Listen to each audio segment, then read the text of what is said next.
Tshwetso ya khuduthamaga ya porofense go phatlalatsa mmasepala wa Ditsobotla e tlhotlheleditswe ke gareng ga tse dingwe dipego tsa go sa iketlang ga maemo a sepolotiki le a tsamaiso. Seemo go begwa fa se ne se setse se amile thebolo ya ditirelo.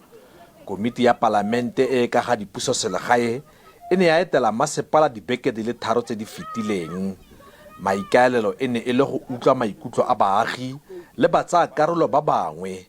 Beke morago ga foo, tshwetso e ne ya nesetswa pula ke NCOP mme seo e nnile matlhagolatsela a go tshwarwa ga ditlhopho tlaleletso.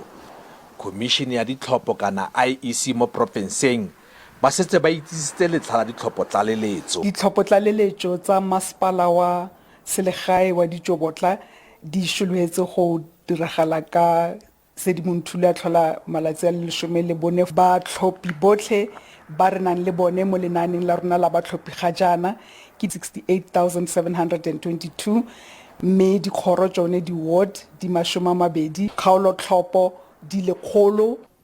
Moitseanape wa dipolotiki o dumela fa go tlile go nna le kgaisano e kgolo mo ditlhophong tlaleletso tseno le go ka ya fa lekoko la ANC le ka palelwa ke go bona palo gotlhe ya divoutu tsa bontsi.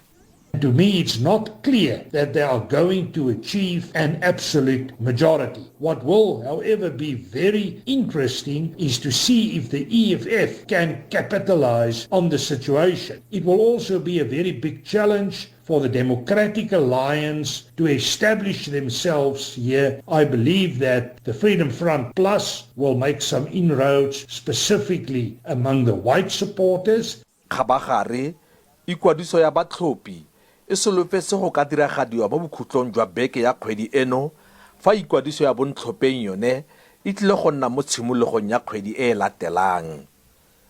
Patrick Dintwa, SABC News, Lichtenburg.